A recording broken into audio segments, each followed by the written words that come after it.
ಎಲ್ಲರಿಗೂ ನಮಸ್ಕಾರ ವೀಕ್ಷಕರೇ.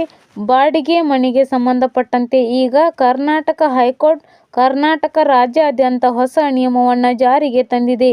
ಬಾಡಿಗೆ ಮನೆಯಲ್ಲಿ ವಾಸವಿರುವವರಿಗೆ ಮತ್ತು ಬಾಡಿಗೆ ಮನೆ ಮಾಲೀಕರಿಗೆ ಈಗ ಹೊಸ ನಿಯಮವನ್ನು ಜಾರಿಗೆ ತರಲಾಗಿದೆ. ಕರ್ನಾಟಕ ಹೈಕೋರ್ಟ್ ಈಗ ಬಾಡಿಗೆ ಒಪ್ಪಂದದಲ್ಲಿ ಬಹುದೊಡ್ಡ ಬದಲಾವಣೆಯನ್ನು ಮಾಡಿದೆ. ಕೆಲವು ಬಾಡಿಗೆ ಮನೆ ಮಾಲೀಕರು ಪದೇ ಪದೇ ಬಾಡಿಗೆಯನ್ನು ಹೆಚ್ಚಳ ಮಾಡುತ್ತಾರೆ. ಈ ಕಾರಣಗಳಿಂದ ಕರ್ನಾಟಕ ಹೈಕೋರ್ಟ್ ಈಗ ಬಾಡಿಗೆ ಒಪ್ಪಂದದಲ್ಲಿ ಬಹುದೊಡ್ಡ ಬದಲಾವಣೆಯನ್ನು ಮಾಡಿದೆ. ಮನೆ ಬಾಡಿಗೆಯನ್ನು ಯಾವಾಗ ಏರಿಕೆ ಮಾಡಬೇಕು ಅನ್ನೋದಕ್ಕೆ ಸಂಬಂಧಪಟ್ಟಂತೆ ಕರ್ನಾಟಕ ಹೈಕೋರ್ಟ್ ಈಗ ರಾಜ್ಯಾದ್ಯಂತ ಹೊಸ ನಿಯಮವನ್ನು ಜಾರಿಗೆ ತಂದಿದೆ.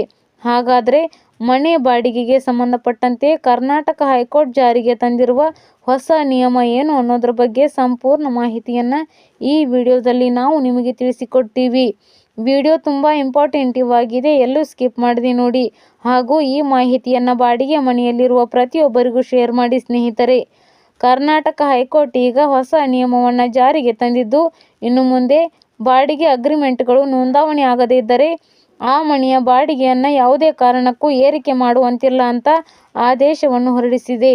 ಬಾಡಿಗೆ ಅಗ್ರಿಮೆಂಟ್ಗಳನ್ನು ಕಡ್ಡಾಯವಾಗಿ ನೋಂದಾವಣಿ ಮಾಡಬೇಕು. ಎಲ್ಲ ಬಾಡಿಗೆ ದಸ್ತಾವೇಜುಗಳನ್ನು ನಿಯಮಗಳಂತೆ ಉಪ ನೋಂದಾವಣಿ ಅಧಿಕಾರಿಯ ಕಚೇರಿಯಲ್ಲಿ ಕಡ್ಡಾಯವಾಗಿ ನೋಂದಾವಣಿ ಮಾಡಬೇಕು. ಒಂದು ವೇಳೆ ಬಾಡಿಗೆ ಮನೆ ಮಾಲೀಕರು ಬಾಡಿಗೆ ಒಪ್ಪಂದದ ಕರಾರು ಪತ್ರಗಳನ್ನು ಉಪ ನೋಂದಾವಣಿ ಅಧಿಕಾರಿಗಳ ಕಚೇರಿಯಲ್ಲಿ ನೋಂದಾವಣಿ ಮಾಡದೇ ಇದ್ದರೆ ಅವರು ಯಾವುದೇ ಕಾರಣಕ್ಕೂ ಬಾಡಿಗೆಯನ್ನು ಏರಿಕೆ ಮಾಡುವಂತಿಲ್ಲ ಅಂತ ಈಗ ಹೈಕೋರ್ಟ್ ಆದೇಶವನ್ನು ಹೊರಡಿಸಿದೆ. ಬೆಂಗಳೂರಿನಲ್ಲಿ ಸುಮಾರು 95ರಷ್ಟು ಮನೆ ಮಾಲೀಕರು ಬಾಡಿಗೆ ಒಪ್ಪಂದದ ಕರಾರು ಪತ್ರಗಳನ್ನು ಉಪ ನೋಂದಾವಣಿ ಅಧಿಕಾರಿಗಳ ಕಚೇರಿಯಲ್ಲಿ ಇನ್ನೂ ಕೂಡ ನೋಂದಾವಣಿ ಮಾಡಿಲ್ಲ.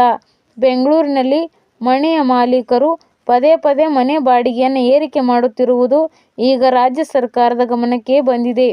ಈ ಕಾರಣಗಳಿಂದ ಕರ್ನಾಟಕ ಹೈಕೋರ್ಟ್ ಈಗ ಆದೇಶವನ್ನು ಹೊರಡಿಸಿದ್ದು, ಬೆಂಗಳೂರಿನಲ್ಲಿ ಬಾಡಿಗೆ ಮನೆಯಲ್ಲಿ ಇರುವವರಿಗೆ ಗುಡ್ ನ್ಯೂಸ್ ನೀಡಿದೆ ಅಂತ ಹೇಳ್ಬೋದು. ಅದೇ ರೀತಿಯಲ್ಲಿ ಮನೆಯ ಮಾಲೀಕರು ಬಾಡಿಗೆ ಒಪ್ಪಂದದ ಕರಾರು ಪತ್ರಗಳನ್ನು ಪ್ರತಿ ವರ್ಷ ಉಪ ನೋಂದಾವಣಿ ಅಧಿಕಾರಿಗಳ ಕಚೇರಿಯಲ್ಲಿ ನೋಂದಾವಣಿ ಮಾಡಿದರೆ ಮಾತ್ರ ಅವರು ಪ್ರತಿ ವರ್ಷ ಬಾಡಿಗೆಯನ್ನು ಏರಿಕೆ ಮಾಡಬಹುದು. ಒಂದು ವೇಳೆ ಪ್ರತಿ ವರ್ಷ ಬಾಡಿಗೆ ದಸ್ತಾವೇಜುಗಳನ್ನು ನೋಂದಾವಣಿ ಮಾಡದಿದ್ದರೆ ಅವರು ಯಾವುದೇ ಕಾರಣಕ್ಕೂ ಬಾಡಿಗೆಯನ್ನು ಏರಿಕೆ ಮಾಡುವಂತಿಲ್ಲ ಸ್ನೇಹಿತರೆ. ಬಾಡಿಗೆ ಕಾಯ್ದೆ 1999ರ ಪ್ರಕಾರ ಬಾಡಿಗೆ ಹಣವನ್ನು ಪಡೆದುಕೊಳ್ಳುವ ಉದ್ದೇಶದಿಂದ ಯಾವುದೇ ಒಂದು ಸ್ಥಳವನ್ನು ಒಪ್ಪಂದವಿಲ್ಲದೆ ಬಾಡಿಗೆ ನೀಡುವಂತಿಲ್ಲ. ಒಂದು ವೇಳೆ ಸ್ಥಳಗಳನ್ನು ಬಾಡಿಗೆಗೆ ಕೊಟ್ಟರೆ ಕಡ್ಡಾಯವಾಗಿ ದಸ್ತಾವೇಜುಗಳನ್ನು ಉಪ ನೋಂದಾವಣಿ ಅಧಿಕಾರಿಗಳ ಕಚೇರಿಯಲ್ಲಿ ನೋಂದಾವಣಿ ಮಾಡಬೇಕು. ಉಪ ನೋಂದಾವಣಿ ಅಧಿಕಾರಿಗಳ ಕಚೇರಿಯಲ್ಲಿ ನೋಂದಾವಣಿ ಮಾಡಿದರೆ ಮಾತ್ರ ಪ್ರತಿ ವರ್ಷ ಬಾಡಿಗೆಯನ್ನು ಏರಿಕೆ ಮಾಡಬಹುದು ಸ್ನೇಹಿತರೆ. ನೀವು ಕೂಡ ಬಾಡಿಗೆ ಮನೆಯಲ್ಲಿ ವಾಸವಿದ್ದು ನಿಮ್ಮ ಬಾಡಿಗೆ ಒಪ್ಪಂದದ ಕರಾರು ಪತ್ರಗಳನ್ನು ಉಪ ನೋಂದಾವಣಿ ಅಧಿಕಾರಿಗಳ ಕಚೇರಿಯಲ್ಲಿ ನೋಂದಾವಣೆ ಮಾಡಲಾಗಿದೆಯೋ ಅಥವಾ ಇಲ್ಲವೋ ಅನ್ನೋದನ್ನು ಕಡ್ಡಾಯವಾಗಿ ಪರಿಶೀಲನೆ ಮಾಡಿಕೊಳ್ಳಿ.